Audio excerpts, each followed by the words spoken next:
Hi, everyone, and welcome to this latest UK and a Changing Europe lunch hour, where we're going to be talking about the European Political Community meeting, which is taking place, of course, here in the UK in Blenheim tomorrow. With me, I have two of our three panelists so far. I've got Ilke Toygür, who's director of the IE Global Policy Centre, and Susi Dennison, who is a senior policy fellow at the European Council on Foreign Relations. We're also waiting, I hope she'll turn up in a minute, for Nathalie Tocci. Ah, look at that. Sorry. I'm just introducing you, Nathalie. So you can take a breath. Well, I'm not going to read your whole CV out. Nathalie Tocci is a former advisor to two EU high representatives. She's now at the Institute of International Affairs in Rome and a professor at the EUI, the European University Institute in Florence. So whilst Nathalie catches her breath, Susi, I know you've got some slides to kick us off with before we start the conversation. Before you do that, let me just say to the audience, as ever, please put your questions on Slido. And please, to make my life easier, vote for the questions you want me to post to the panel. And I promise, as I promise every time, until I fail every time, to get through as many of them as possible. Susi, over to you. Thanks a lot, Anand, and it's great to be here with you all today. I think for me, looking at the EPC summit tomorrow, that the significance of this meeting is obviously not going to be huge in terms of specific outputs coming out of it, but I think it is going to be pretty important in terms of the tone change, firstly around UK engagement or re-engagement with the European security environment, and the decision to go ahead with the hosting of this summit so soon after the change of government, I think is testament to the importance that the new government places on that tone change. But secondly, in terms of the realities of the European security environment now, and the challenges which the leaders who are gathering in Blenheim are facing collectively. The emphasis of this meeting was always going to be on the themes of Ukraine and broader security questions, energy and migration. And that, I think, is being kept in terms of the overall agenda, but there is a significant focus down on the question of Ukraine. I think that is coming not just from the fact that it's been a very tough few months for the Ukrainians in terms of the developments in the conflict, but also the spectre of the US elections this November looming quite large over European thinking about how they've got to take responsibility for that issue. And the recent decision by Donald Trump to nominate J.D. Vance as his running mate for the elections. J.D. Vance, who has talked about the need to put figures on how long the war in Ukraine is going to go on, how much it's going to cost, and so on, and to really limit the extent to which the US remains responsible for so much of the support to Ukraine. I think that framing is going to be really important to EPC. As you said, Anand, I've just got a couple of slides that I wanted to throw into that thinking from a recent survey that we did at European Council on Foreign Relations, the think tank that I work at, looking at public opinion around these questions in both sorry, I'm sharing the wrong slide pack with you there, in public opinion, both in European Union member states, but also in Ukraine itself. And essentially what we can, so this is polling data which was carried out in May this year. And what I wanted to share with you is the sort of the state of thinking on this. What we can see is a strong sense that the war in Ukraine is not going to end anytime soon in public opinion, and a sort of a realization of that, as you can see from the slide I'm showing you, which is common across all the EU states that we looked at. You've also got Great Britain in there on the far right of the slide, but also Ukraine itself, where you have the stronger belief that it could end within the next year, but about the same realization that it might go on for up to 5 years.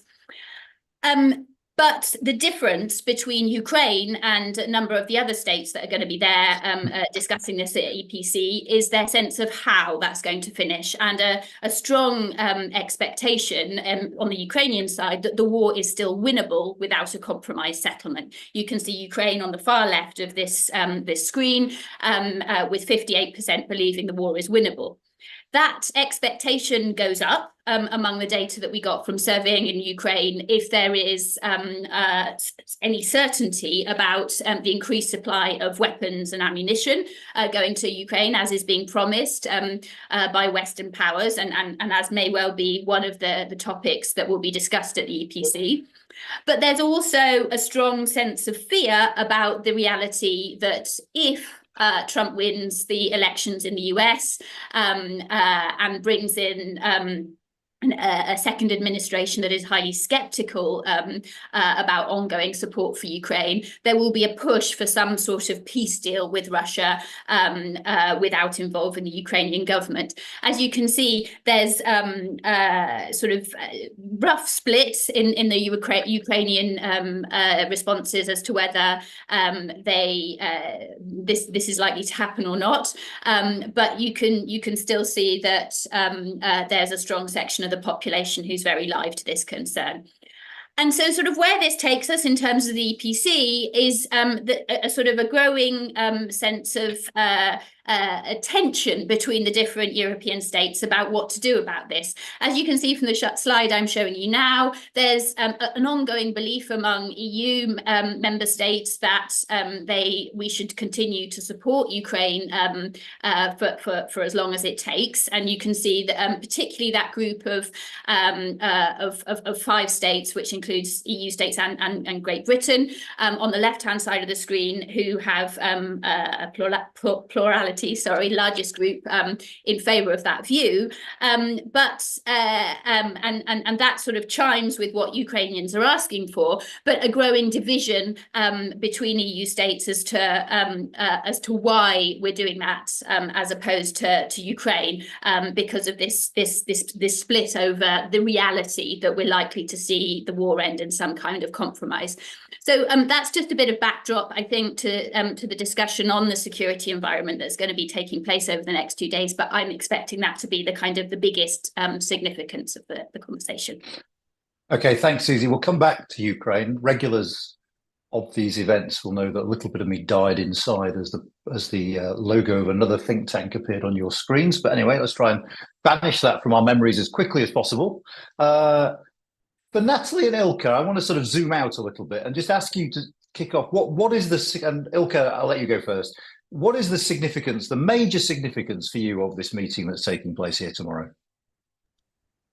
Thank you, Anand. I will actually underline 2 major significances for this. The first one is related to the European political community itself, because this is the 4th meeting after 3 meetings in a year time, and this is actually the opportunity to consolidate the initiative. So for me, institution-wise, it is an important one to see if we will continue with the same format, same invitee list, and same way of working. And this is going to be very important that this summit is successful. We can, of course, discuss what is our definition of successes, but I personally think this the one that we'll take in Blenheim will be important for the framework for the EPC itself.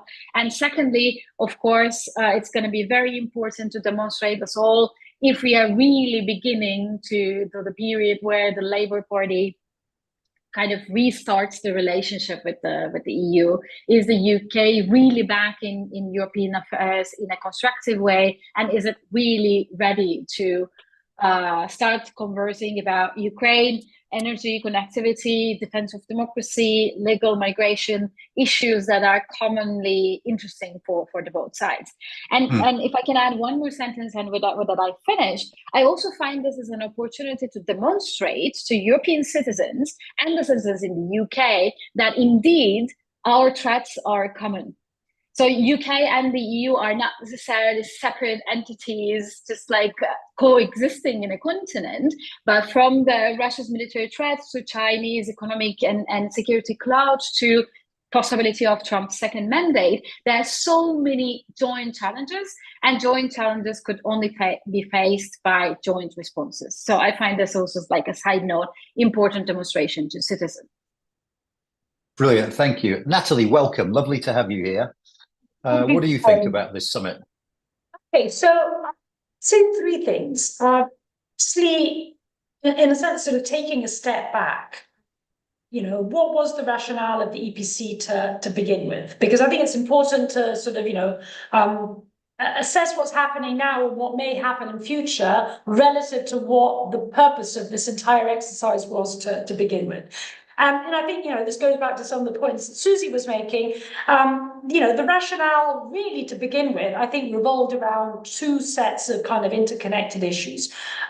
The first was, yes, we have the European Union, but Europe is wider than the European Union. And not necessarily everyone in Europe, beginning with the UK, necessarily wants to proceed with European integration, but we may actually share a number of fairly important things, and we may want to do a number of things together.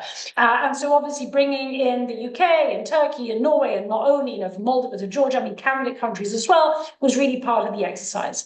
This, I think, related to the second sort of pillar and purpose of the EPC, which, as Susi as well and Ilke was saying, was in a sense very Ukraine related, because of course, other European countries, with the exception of course, Russia and Belarus, differ on many things, not just whether they want to integrate in the European Union or not, but also things, sort of revolving around human rights and democracy and all sorts, climate, you name it.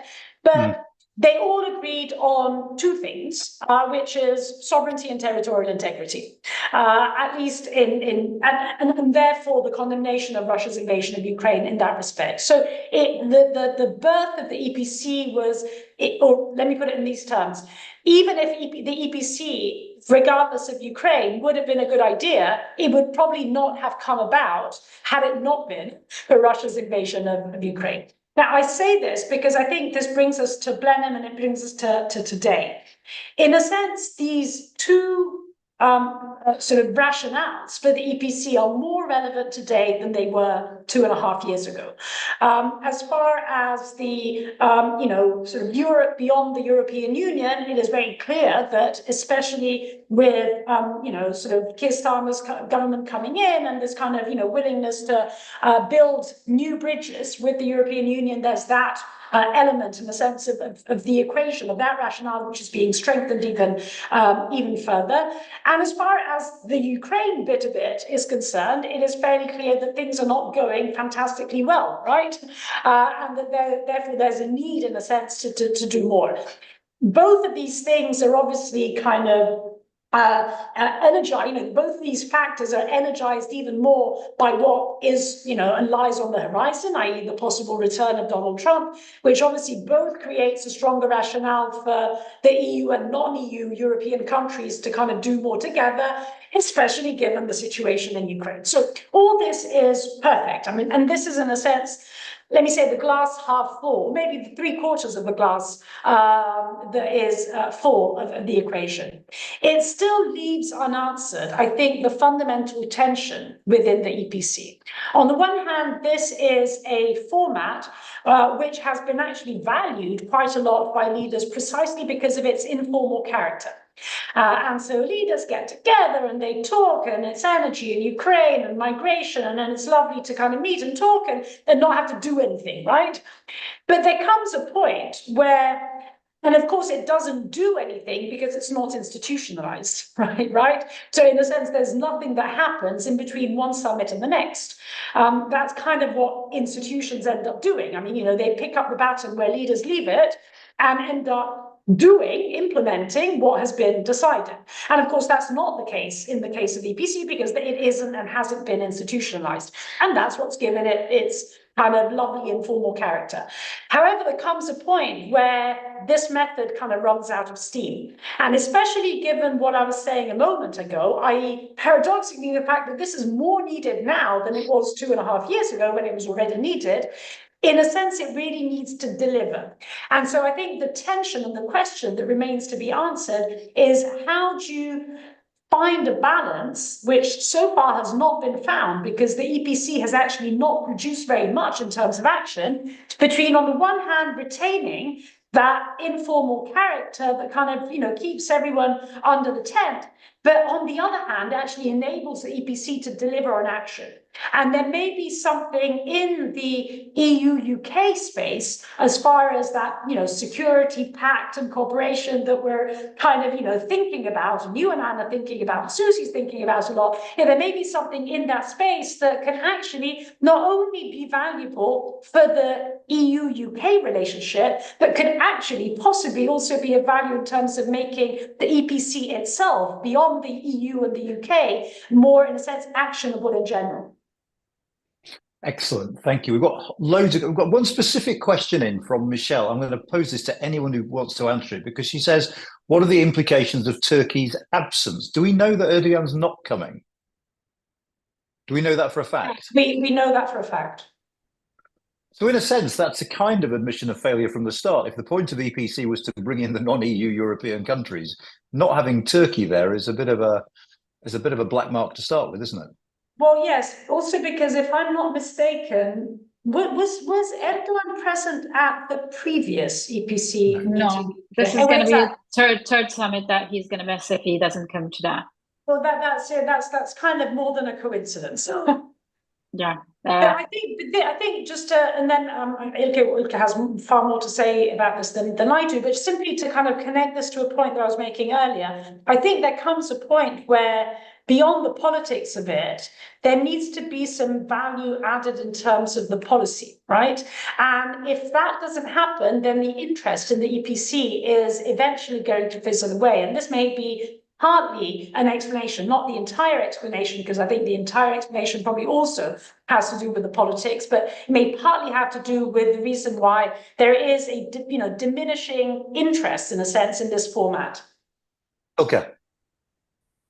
Actually, I also think that if Turkish president is not coming, this is just going to take out one really important NATO member out of the EPC equation, and as I have been mentioning bilaterally, that together with the United Kingdom, Turkey was one of the key reasons why a platform like the EPC was established at the first place, because the key thinking is to reach out to non-EU members of the continent, and clearly this starts with the United Kingdom and Turkey.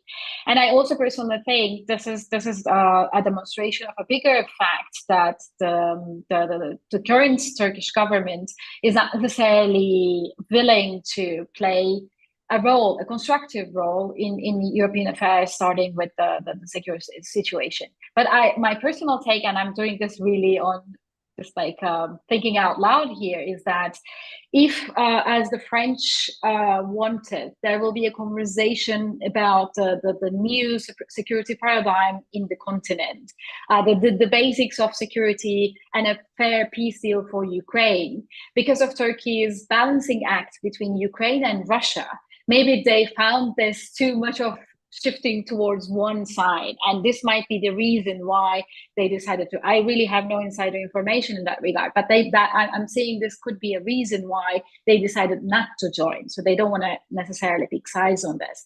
With this excuse, if I may, I also want to pick up a point where Nathalie commented on the tension between the informal character and lack of institutionalization, because this is one of the points that we have spent some intellectual energy with some colleagues. And I think there are three really important elements, and I'm going to be really brief with this.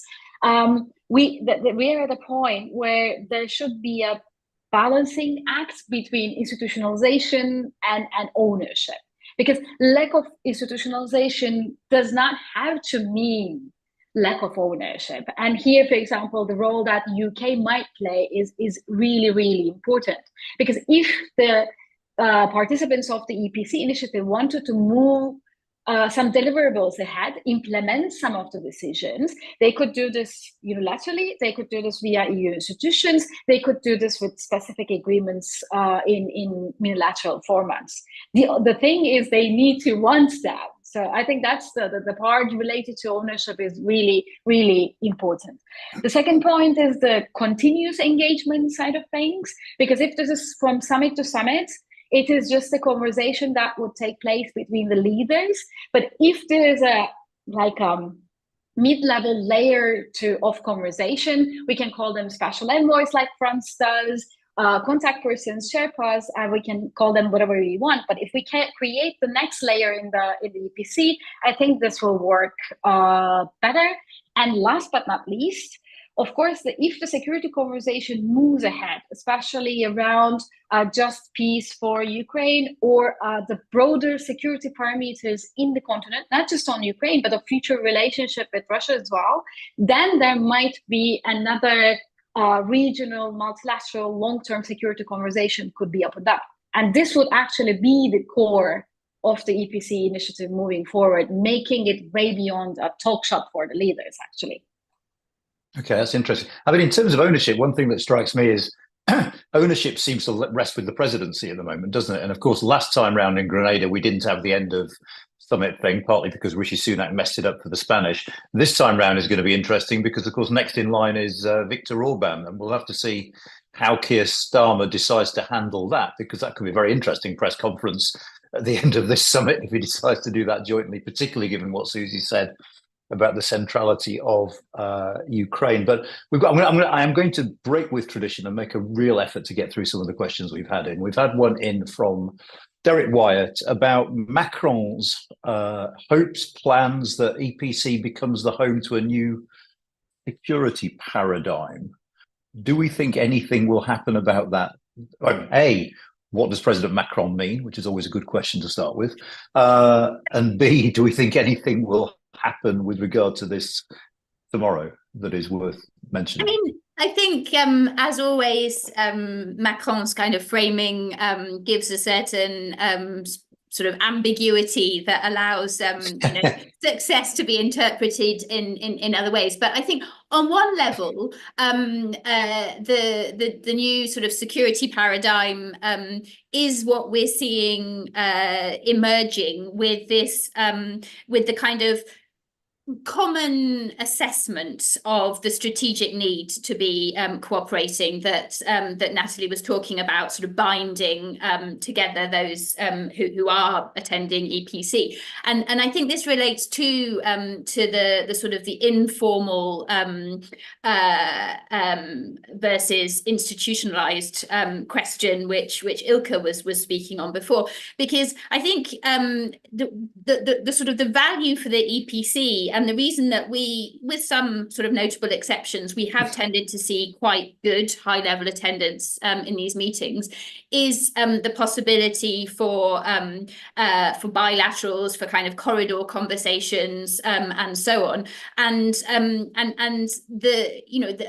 on one level, we can criticize the EPC for having nothing concrete coming out because you don't have formal conclusions, you don't have sort of specific EPC initiatives really. But on the other hand, you do have the fruits of these sort of informal interactions, which lead to minilateral cooperations and so on between the different summit meetings. So from that point of view, I think we are sort of starting to see this this new paradigm paradigm emerging in terms of a common recognition that we focus on the security dimension, a sort of a crystallization of the themes, I would say, more of kind of security and then the energy dimensions. I think migration, EPC is still sort of finding its role there, and perhaps there isn't a role, and perhaps that is something that we will see kind of die away after the sort of the effort at the Blenheim summit to bring it back up the agenda. But yeah, in these areas, I think that the sort of the creation of the conversations, it is quite important in terms of moving that forward, whether or not we see a sort of a practical output or new format. Nathalie? Can I add to this? So, yeah, I mean, of course, I don't know exactly what was in Macron's head, but I think, building on what Susi was saying, essentially, so what was the security paradigm in Europe? In a sense, it was the OSCE paradigm. It was the cooperative security paradigm. I mean, it was the sense that security in Europe was built with Russia. Essentially, what has happened since Russia's invasion of Ukraine, on the basis of which the EPC was in a sense born, right, is the understanding that security can only be built against Russia. Doesn't sound very good, but in protection. So to protect ourselves from Russia. So that is the security paradigm, in a sense, that embeds, within which the EPC is embedded. The question then becomes how to give this more oomph, and especially how to make it more practical. I think that beyond if it boils down to the bilateral, trilateral, minilateral things that happen, there is the underlying question, would these things not have happened anyway, right? So there has to be something, in a sense, which is EPC trademark, which has to do with action. And I think that a point that Ilke was making earlier, and I hadn't thought of, there is something in between the sort of deep institutionalization and the nothing at all. And, sort of why can't the EPC develop a little bit a la G7, right, or G20? Where you don't have a G20 or G7 institution, right? But you do have Sherpas that actually are in the business, from one presidency to the next, making sure that things happen, right? Things that have been agreed actually happen. And it doesn't have to be many things, and there can still then be a number of things in a bi, tri, mini, whatever you want. But there has to be something that the entire EPC kind of, an agenda on which there is a sense over time that it moves forward. If it is to enshrine that new paradigm that we're talking about. If I may, you may. Yeah, I think there are very, very good points. I just wanted to add two things. One is an innovation that the UK is doing for this EPC summit, because in addition to the leaders, as far as I know, we will need to, of course, confirm tomorrow, Council of Europe, OEC, and NATO are also invited to this summit as observers. And I see this as both UK being UK, of course, but also an attempt to kind of decrease tensions between the institutional setups and the new platform like EPC that is existing. So I really find this interesting and kind of a part of the conversation of a new security paradigm. And secondly, NATO is going to write a new Russia strategy to present in the Hague summit next year.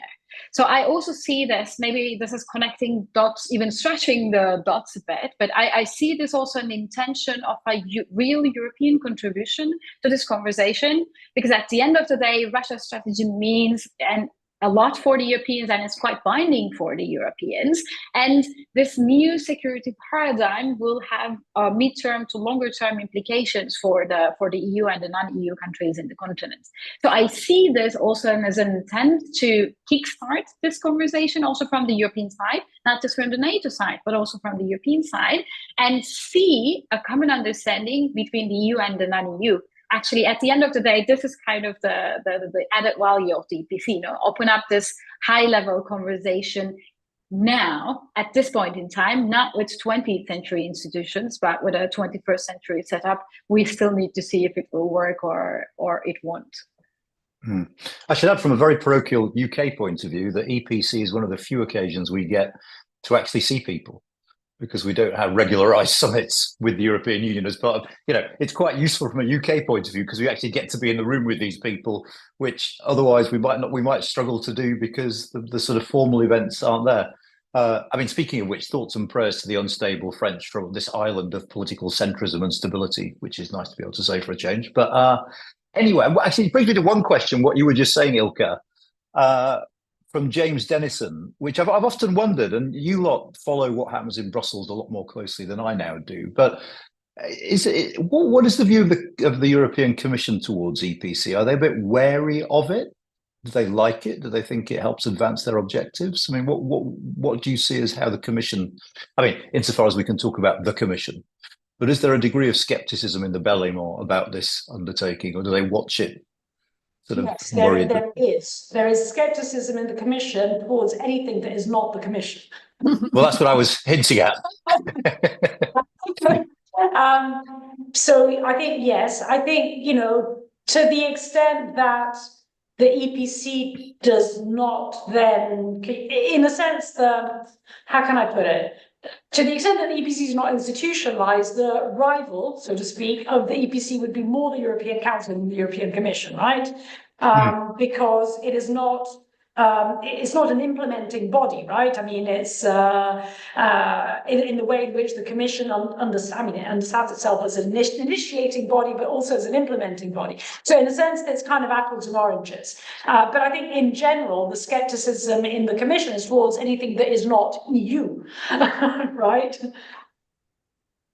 And obviously this time, I think, but there's been a lot of coverage of the fact that Ursula von der Leyen is not going to be attending because she's busy trying to get re-elected by MEPs in her role as Commission presidency. I would tend to feel that that's more about prioritization rather than dismissal at this point. And I would tend to feel that that while there remains a sort of a healthy degree of skepticism, or perhaps unhealthy, from the Commission side about the kind of the added value of the EPC in terms of the substance. That there is probably a growing recognition of the utility around some of the things that they also care about, like the recreation of the UK's relationship with Europe and so on, the binding in of other players, but also the sort of the value of this informal space that we've been talking about. Maybe just to briefly add on that, I think there are two issues with the European Commission. It's finding itself in some situations, of course, as the power struggle with the Council and the European Council is of course there. But for example, when the CSDP mission for Moldova was decided in the second EPC meeting, then External Action Service and the European Commission find themselves in an implementation position, using resources, while the decision was not necessarily taken via the usual institutional structures. So it's just like between the decisions and the implementation, there's kind of a mismatch, which is not necessarily super normal for the bureaucratic thinking in the Commission in that sense. And then secondly, I think this is also an issue of representation. This time Ursula von der Leyen is not participating because the voting will take for her re-election will take exactly on the same day, but Josep Borrell will, as the Vice President and the High Representative, so that the Commission will be present. And since the main issues are going to be related to security and defense, and it could even be considered a better representation of the EU together with Charles Michel, because he will also be there, and he will be actually chairing some of the subgroup meetings together with other countries. So I think even if they are skeptical they might be skeptical on paper, because there's also like a mismatch, as I have said. The EU institutional representation could will be solid, because I think they also aver that this is a great opportunity to rethink the relationship with the UK. Wonderful, thank you. We've got a question from Sebastian Mayer. Hi, Sebastian. You can actually disagree with the premise of this question if you want, but the question is, why is Germany so sceptical about the EPC? Beyond the fact that it was Macron's idea. Good grounds for skepticism there, right away. Yeah, I mean, I think that it has been a challenge in the early few summits, the fact that you haven't seen Germany sort of willing to engage with the preparations and the notion in the same way as some of the other big European states have been doing. I think that some of the initial why was, you know, sort of joking aside, to do with the strong association of the EPC at the beginning with Paris at a time when there are quite open tensions between Paris and Berlin about the sort of the leadership and the drive of some of the big initiatives within the European project at the moment. I think some of it was also, at least in the early days, around overlap with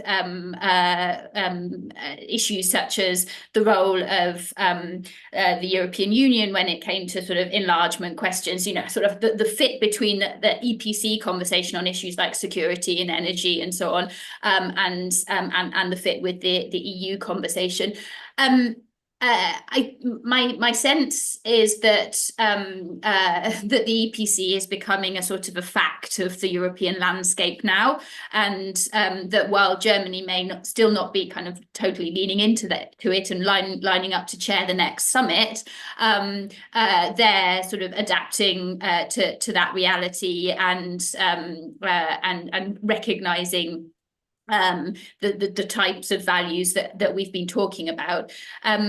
But yeah, I think that it sort of Germany does remain one of the notable absences in terms of the kind of the driving forces behind this. It'd be interesting to see in terms of where this security conversation goes at this summit, how Germany sort of chooses to engage with that, because they are actually quite central to the conversation with the UK and others about how this develops in the European landscape now.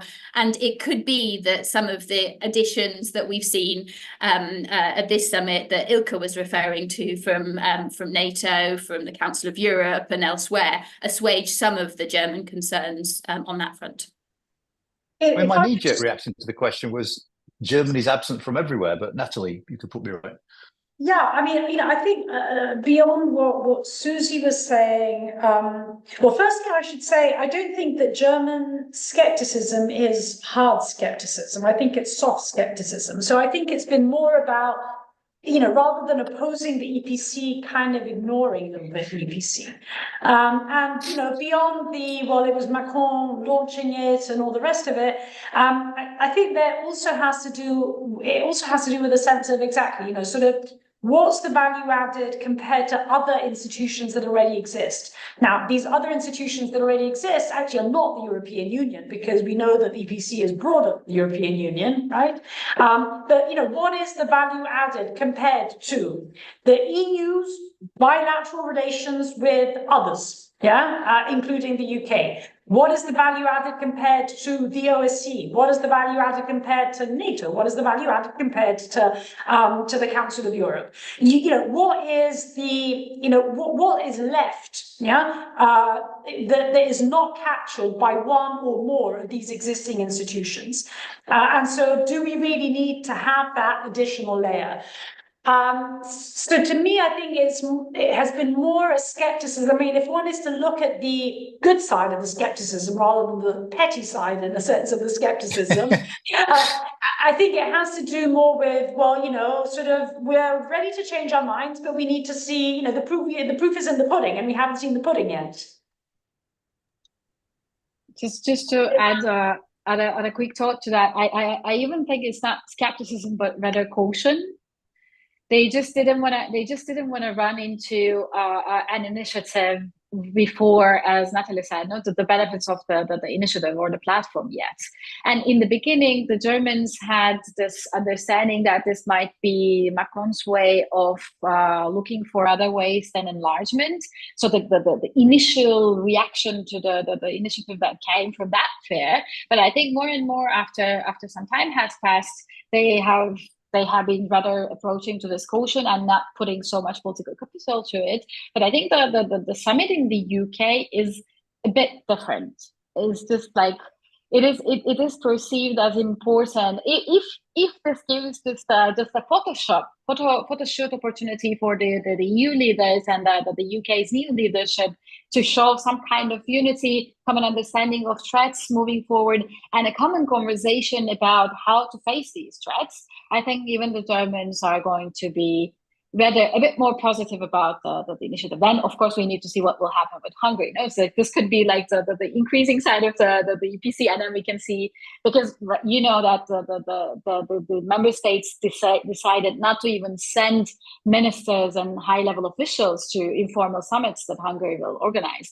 So I'm really wondering what will happen with a leadership-level initiative that will take place there. Yeah, that's interesting, because we have got one question in about whether or not countries with, as the question puts it, questionable democratic standards or relationships with Russia, such as Azerbaijan or Serbia, is it a strength or a weakness that they're going to be at the summit? Does that add to the sort of effectiveness of EPC in a way, because you can have a quiet conversation with those people away from the cameras in the sidelines, or should that not happen? Back to what's the purpose of it. So if we accept the fact that the EPC is not about a number of things, right? So it's not about human rights and democracy and things that can actually be pursued far more effectively by other organizations, like the European Union itself, right? And they are about, sort of, on the one hand, remaining firm on certain principles, which really have to do with the basics of international law, and carrying out some practical cooperation on a number of things, security-related and energy-related. I'm also in the school of thought that thinks that migration actually probably does not really belong to the EPC, and it had probably far more to do with, in a sense, a sort of, I don't know, entente between the Sunaks and Melonis in the sense of this world. So in a sense, it belongs more to a political season, which is only at least half of that equation is no longer there. Goodness, I should add. So I don't think the migration really, I can't see the value added on migration, but certainly security in that kind of broader sense, where I will actually include energy as well. You can actually do things practically. And, I think that countries like Serbia and Azerbaijan on these things, and if one manages to, especially Serbia, get them to stick to the principle of, sovereignty, territorial integrity when it comes to things like Ukraine, well, yes, there is value in keeping them in the tent. Anyone else on this? I actually agree. I think this is the platform that, because at the end of the day, when it comes to continental security, it's not just democratic countries, it's all the countries that are in the game, and the countries, especially you have mentioned Serbia and others in the Balkans, are literally playgrounds for geopolitical competition and other issues related to security. These are areas where, for example, information manipulation takes place very frequently. This is why, for example, this issue was also specifically added to working groups of the EPC in UK. And clearly, I personally think, even if the democratic standards are clearly questionable, their relations with Russia are quite clearly against the common position that we have in Europe. Having them in the conversation, having behind the closed doors dialogues with them are essential to end up with a more secure continent. Now, this is, at the end of the day, is the aim of the initiative as such. And on Nathalie's point. Sorry, can I just, another point I forgot to mention. I think that, let's take the case of Hungary itself, right? It is far more problematic, as we're seeing as we speak, to have a Hungary in the European Union as opposed to a Hungary in something like the EPC. A Hungary in the European Union, as we've seen over the last months, and as we're seeing sort of in the last few weeks, can really be a spoiler. It can block, because of the nature of the European Union, right? I mean, it can really put the spanner in the works of an organization like the European Union. It cannot put the spanner in the works of something like the EPC because of its very nature. Now, there is a question of what happens when Hungary has to host a summit. Okay, that's, in a sense, it's kind of rather unfortunate that Hungary's going to be hosting a summit at a time in which the EPC can really kind of end up doing something. But it does not, because of the informal nature of the EPC, keeping countries, even problematic countries, in the tent is not, I mean, there isn't really much of a downside, right?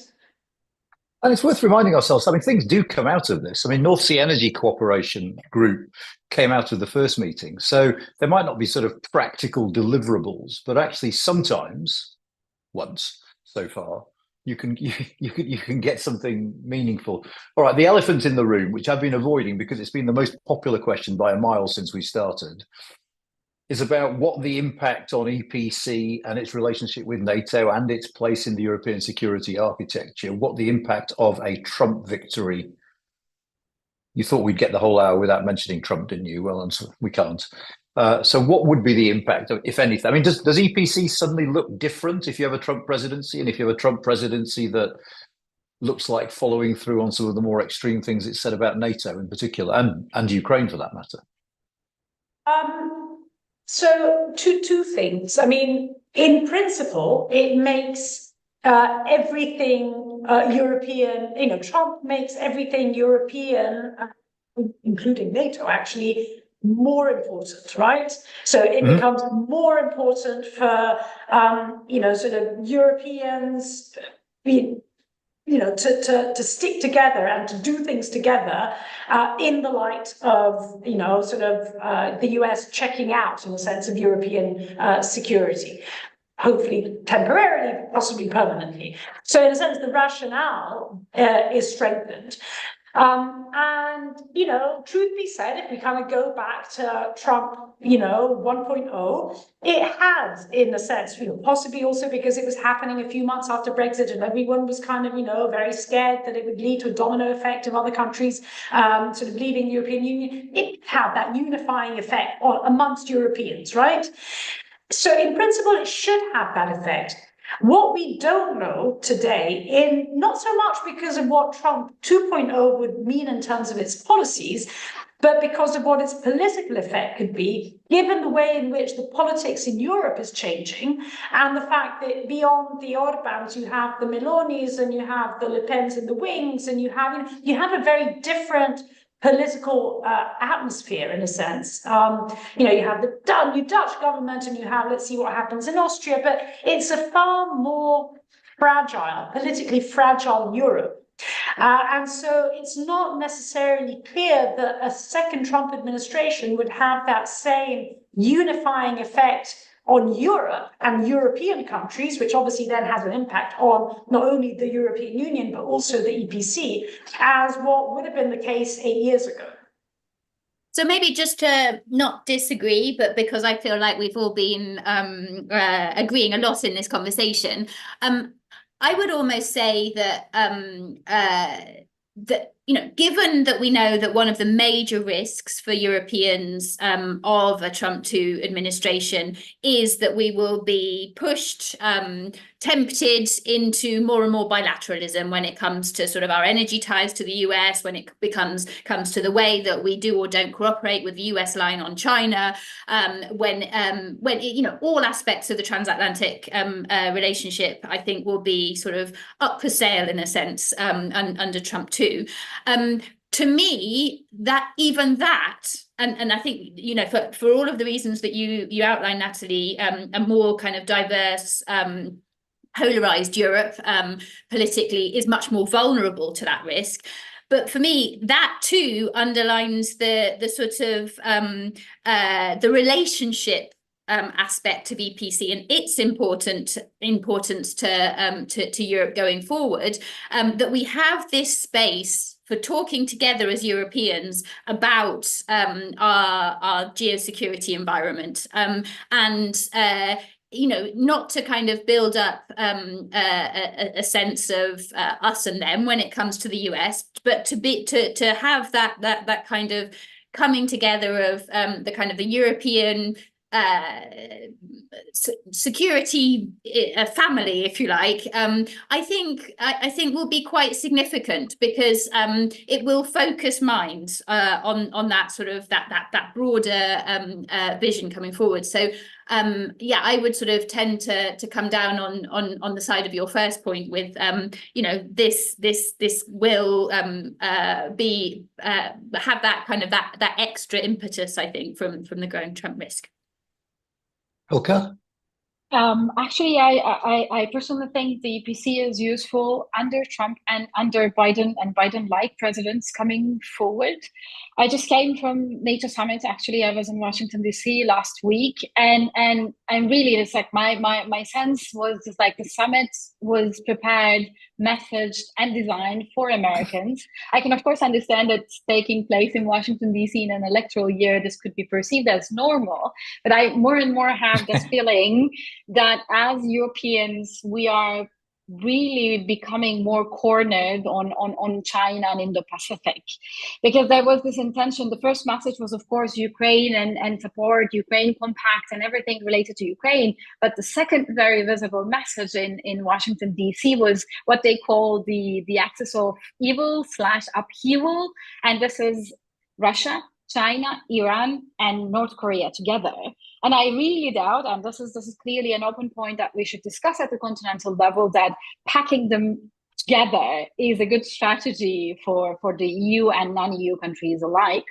So for me, for example, not to detest NATO, not to contradict NATO, but I think there's really time for a fair conversation at the continental level.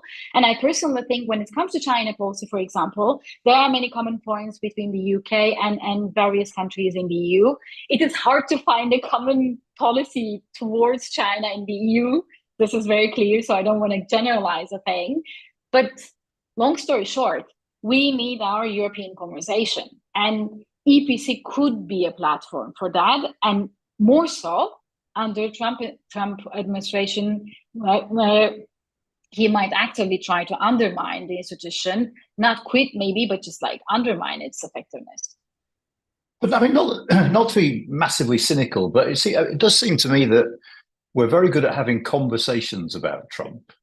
You know, we're having a conversation about, you know, Trump-proofing Europe. We're having a conversation about European military capabilities, but our conversations are far outstripping our actions at the moment, aren't they? And that does seem to me to be a source for some concern, that, you know, we can have all the summits we like, and this isn't a criticism of EPC, because I think the same thing's happening in all the institutional settings. But actually, what we need to figure out is a way to make. I mean, it strikes me we're too late to act for November anyway now. But is that a fair assessment, do you think, or am I just being a cynic on the outside? I think you're absolutely right. I mean, you know, we've been having the Trump-proofing conversation for almost a year now, and okay, fine. I mean, it may be that on certain points, like you were mentioning, like military capacities, well, a year is nothing. Yeah, so it may be that on some issues, you know, there is probably not much more that could have been done. However, what is also missing is what is you know, what very clearly can be done.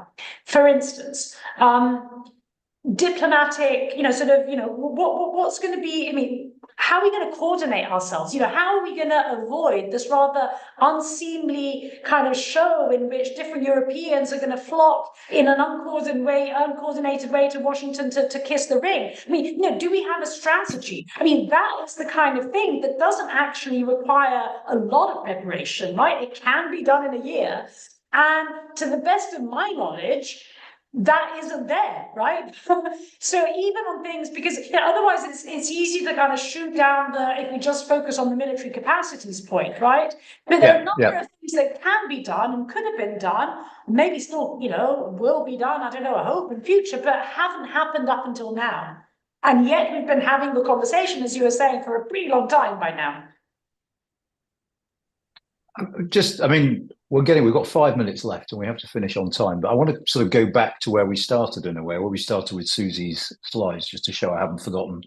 Zelensky, I think, is meant to be attending tomorrow, and I think that's the first EPC that he will have attended.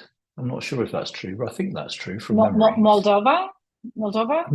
I'm not sure. I mean, I've reached that stage where I can barely remember yesterday, so don't trust what I can remember or can't remember.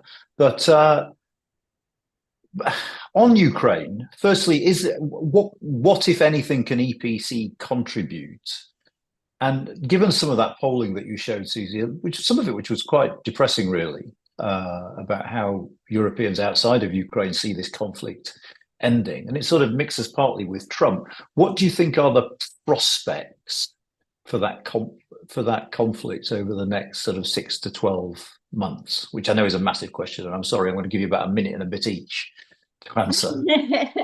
I mean, I think that in terms of the utility of EPC when it comes to Ukraine, it comes back to our conversation a little bit on standing up to the US. Zelensky has said that he's not fearful about a Trump 2 presidency, that can be managed. I think that this is a forum that is useful from the point of view of binding others into that process of what managing it means. And you know, for me, one of the most striking pieces of data from the Ukraine polling that we did was about Ukrainian people's assessment of what they needed, what was absolutely existential in terms of winning the conflict. And by far and away, the biggest answer was about military aid and ammunitions. Yes, membership of NATO was kind of there. Yes, EU membership was there. These things are understood as being crucial for their long-term geopolitical choices, for the long-term future of the country. But in terms of the conflict, it's about sustaining that support. And you know, the other very striking piece of data from Ukraine was the difference which people made, which is very logical, between the winnability of the conflict with increased European support, Western support, and without. And so I think that, you know, kind of the EPC as a space for binding others in is important to Zelensky. Interesting. Thank you. I think that on Ukraine, I think the defense piece of it is really a NATO conversation, right? You know, what can NATO allies do if the US were to basically kind of check out? So I think that's more of a NATO piece. I think that I mean, obviously there's a European integration, economic resilience of Ukraine, and that's more of an EU piece. But I think when I come back to diplomacy, you know, we don't even need to wait for January, yeah? But if in between November and January, you know, Donald and Vladimir have that phone call on the deal, which kind of looks fairly similar to the kind of things that Putin has been talking about, you know, around about the time of the Ukraine's peace conference in Switzerland. Is there some sort of diplomatic position that not necessarily all EPC members will subscribe to? Because I imagine that the Hungary's and, you know, so will not. Yeah, but is there something that is bigger than the EU, but does not necessarily include, you know, everyone else? Maybe Serbia and Hungary will say no. I don't know. But somehow is a European response on, and it wouldn't have to come out now, yeah, but something would have to be put in motion so as to ensure that if that phone call comes about and that deal, which equates to surrender, is presented, is there a European position on this that can be coordinated in an EPC format? Ilke. Just like super shortly, I think that what the EPC could do is close the gaps between, or try to close the gaps between the positions of its participants when it comes to what kind of peace settlement could happen in Europe. Because saying that it's just gonna position the continent in this issue would be very ambitious, and I think nobody is waiting for that. But trying to like just like closing the gaps, explaining countries' different positions, trying to understand red lines in shaping a European response to this. I think it may be a low bar, but I still see this very, very important. And the conversation, I think I have made this point like 5 times, the conversation between the EU countries and the UK is really, really important. And UK's constructive role in European security architecture, including the war in Ukraine, actually mainly about the war in Ukraine, but not limited to. It's like we will have different episodes coming over related to this in the future. Are really, I perceive them as added values. So I will keep the bar low, but it's just like closing the gaps, the conversations, the rapprochement, possible rapprochement between the UK and the EU moving forward, and just like perceiving threats together and trying to respond to these threats together are really valuable in this crazy, super changing and more competitive world. This is why I have been supporting the EPC intellectually from the beginning. I mean, that's politics 101, isn't it? If you keep the bar low, you can claim success, which is fantastic. But listen, we have run out of time. I would just like to thank Susi, Nathalie and Ilke. That was fascinating. We could have done another hour quite easily. And I do hope we can have all of you back at some point in the future, and we can maybe reflect perhaps in the autumn after the US election on where things have got to and where things might be going. But on the eve of this, for us in the UK, extremely exciting summit, let me just say thanks to all of you. You almost believed you. Well, no, I can't help it. I do have there is a childlike excitement about this that I'm finding it hard to hide. But all Happy these people coming to see us. Thank you all of you for tuning in, and we'll see you all again soon. Thanks ever so much. Thank you.